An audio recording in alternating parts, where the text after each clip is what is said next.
Jameson Karemani mu kwogera kwagamba nti leero bazze okulaga emitendera egy'okugobererwa mu biseera nga kkooti ey'oku ntikko ekola ku misango egy'abantu naddala abo abagenda mu maaso n'okukola okwemulugunya ku byava mu kalulu. Era wano abantu abalina okulabikako mu kkooti nga kino kwe kuli omuwaabi ne gwawaabira puliida ssaako n'abajulizi.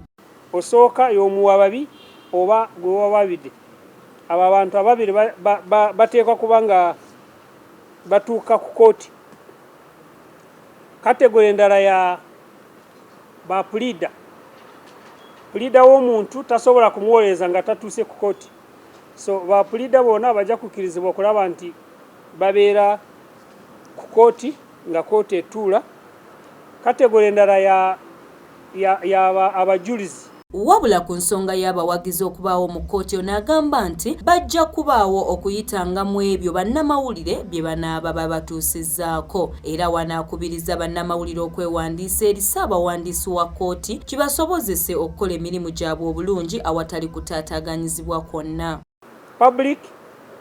Public tujja kuba nga tugikiriza okubeera ku kkooti kubanga public nnene nnyo tosobola kugidefininga kumanya nti public ekoma wano oba ekoma wali.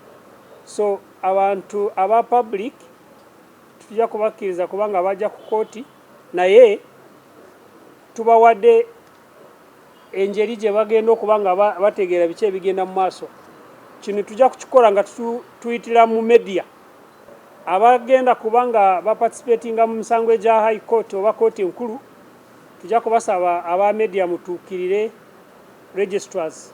Buli high court weeri eyina registrar. Aba registrar abo twaba briefinze engeri ki gye basobola okubahandolingamu. Ku lw'okugoberera amateeka g'ebyobulamu olw'okwewala okusaasaanya ekirwadde kya COVID-19 onaagamba nti kkooti za kutuulanga wabweru ng'emisango ebiri gyokka gye gijja okuba nga giwulirwa buli lunaku. Chief Justice yabagambye nti bwe baba bawulira petitions zino bajja kuba nga bateekako emisango ebiri buli lunaku olw'okuba nti bw'oteekako mingi eyinza okuleeta abantu bangi ate space gye tulina nga ntono ate nga tulina obulwadde buno obukyali wano.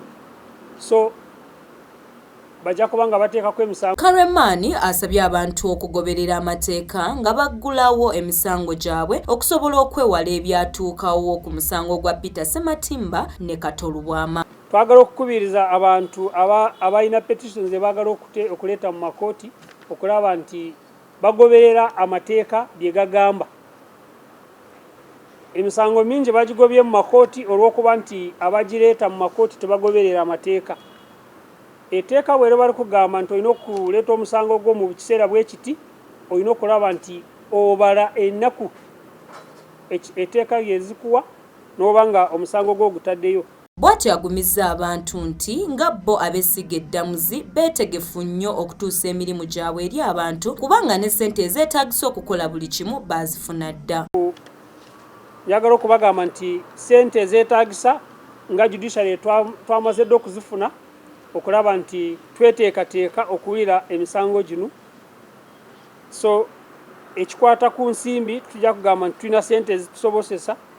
Ssente ezo twazifunye dda twazibudgetinga ate ne tuzifuna.